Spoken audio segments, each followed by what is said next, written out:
Hello student, हम 9th class के आपकी हिस्ट्री का जो सेकंड चैप्टर है हम उसके नेक्स्ट पार्ट के विषय में बात करते हैं, जिसमें बात की गई कि फरवरी के बाद क्या कुछ परिवर्तन किया गया है, क्या कुछ बदलाव आए, उनके विषय में बात आती है कि अंतरिम सरकार में जो सैनिक हैं, अधिकारी हैं, भूस्वामी, उद्योगपति हैं, वो प्रभावशाली रहे हैं और उनमें उदारवादी और समाजवादी जल्दी से जल्दी निर्वाचित सरकार का गठन करना चाहते हैं कि दोबारा से सरकार को चुना जाए और जनसभा करने और संगठन बनाने पर लगी पाबंदी हटा ली जाए। निर्वाचन का तरीका सब जगह एक जैसा नहीं था, लेकिन पेट्रोग्राद जो सेंट पीटर्सबर्ग का नाम बदला गया था, सोवियत की तरफ पर सब जगह सोवियतें बना ली गई, संगठन बना लिए गए। अप्रैल 1917 में बोल्शेविकों ने निर्वाचित नेता लेनिन को जो क्या है देश से निकाल दिया था, तो वो रूस से लौट आए हैं। लेनिन के नेतृत्व में बोल्शेविक 1914 से युद्ध का विरोध कर रहे थे, क्योंकि बोल्शेविकों का जो क्या है नेता रहा है लेनिन। उनका कहना है कि सोवियतों को सत्ता अपने हाथों में ले लेनी चाहिए। लेनिन ने बयान दिया कि युद्ध समाप्त किया जाए, सारी की सारी ज़मीन है वो किसानों के हवाले की जाए और बैंकों का राष्ट्रीयकरण किया जाए। तो 3 मांगे मानी गई: युद्ध समाप्त करना, सारी ज़मीन किसानों के हवाले की जाए और बैंकों का राष्ट्रीयकरण। इन 3 मांगों को अप्रैल थीसिस के नाम से जाना गया कि अप्रैल थीसिस क्या है, ये यही है। उन्होंने ये भी सुझाव दिया कि अब अपने रेडिकल उद्देश्यों को स्पष्ट करने के लिए बोल्शेविक पार्टी का नाम कम्युनिस्ट पार्टी रखा जाए। बोल्शेविक पार्टी ज़्यादातर लोगों को अप्रैल थीसिस के बारे में सुनकर काफ़ी हैरानी हुई। उन्हें लगा कि अब समाजवादी क्रांति के लिए सही वक्त नहीं आया, इसलिए फ़िलहाल अंतरिम सरकार को समर्थन दिया जाना चाहिए। लेकिन अगले कुछ महीनों में घटनाओं के बारे में जो क्या है अपनी सोच बदल दी। जो गर्मियों की बात आती है तो मज़दूर आंदोलन जो ज़्यादा सक्रिय हो जाता है, ज़्यादा फैल जाता है।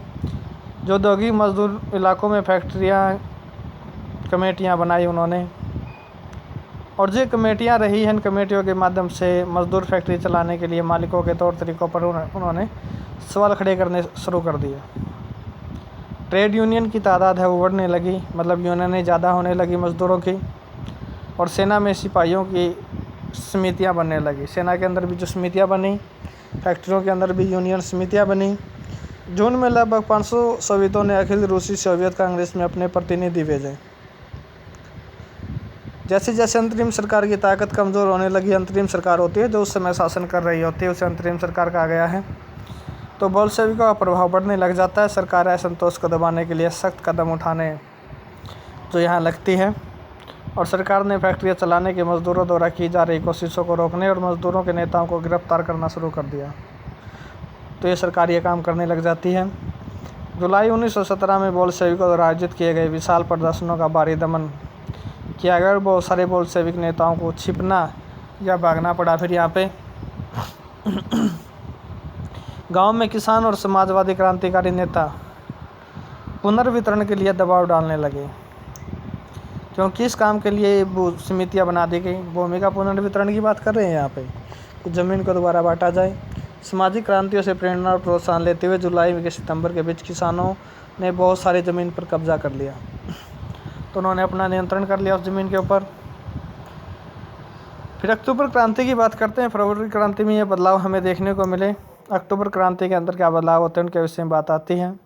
जो उस समय सरकार काम कर रही है और बोल्शेविकों के बीच टकराव तो हमने देखा है कि बढ़ गया था बहुत ज़्यादा।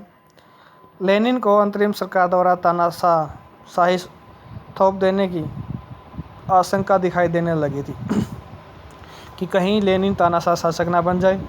सितंबर में उन्होंने सरकार के खिलाफ विद्रोह के बारे में चर्चा शुरू की कि सरकार के विरोध विद्रोह किया जाएगा लेनिन के द्वारा। सेना और फैक्ट्री सोवियतों में मजदूर बोल्शेविकों को इकट्ठा किया जाए, तो इकट्ठा किया गया। जो भी सोवियत रहे हैं जिन्हें कम्युनिस्ट पार्टी का दर्जा बाद में दिया गया है। 16 अक्टूबर 1917 को लेनिन ने पेट्रोग्राद सोवियत और बोल्शेविक पार्टी को सत्ता पर कब्जा करने के लिए राजी कर लिया। सत्ता पर कब्जे के लिए लियोन ट्रोत्स्की के नेतृत्व में सोवियत की ओर से एक सैनिक क्रांतिकारी समिति का गठन किया गया।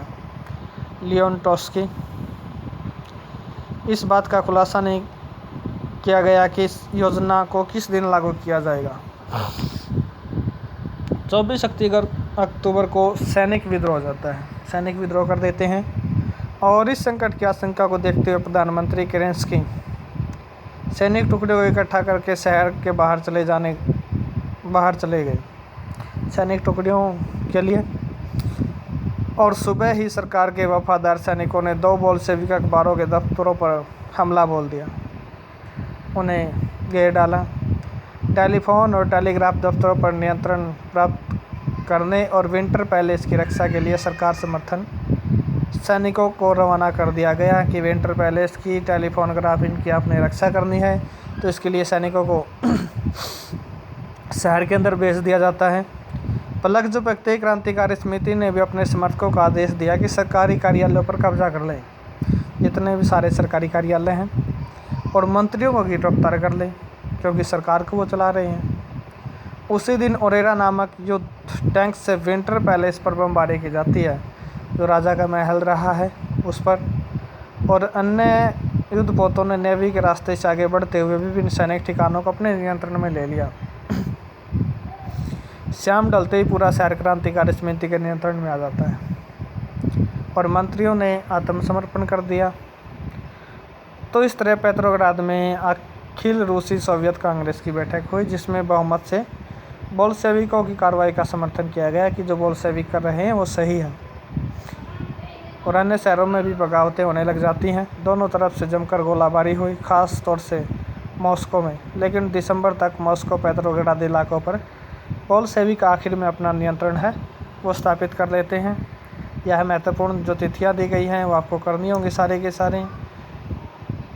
1850-80 तक समाजवाद के बहस, 1898 में Russian social democratic workers party की स्थापना, खूनी रविवार की घटना, और 2 मार्च जो राजा के द्वारा पद त्याग करना। 24 को पेट्रोग्राद में बोल्शेविक विद्रोह हुआ। गहरा युद्ध हो जाता है 1820 में रूस के अंदर, कॉमिंटर में 1819 में, और सामूहिकरण की शुरुआत हो जाती है। कृषि के सामूहिकरण की शुरुआत होती है 1929 में। आगे अक्टूबर के वो हमने देखा था, फरवरी के बाद क्या बदलाव आए, आगे हम देखेंगे अक्टूबर क्रांति के बाद जो क्या है, क्या बदलाव आए। उसके बाद यह हमारा चैप्टर है गहरा युद्ध पे आ जाता है, समाज का निर्माण है, और स्टालिन का सामूहिकरण है हमारा चैप्टर। फिर जो क्या है लगभग समाप्ति की ओर है। 3-4 वीडियो में नेक्स्ट वीक में और हमारा चैप्टर कंप्लीट हो जाएगा। तब तक धन्यवाद।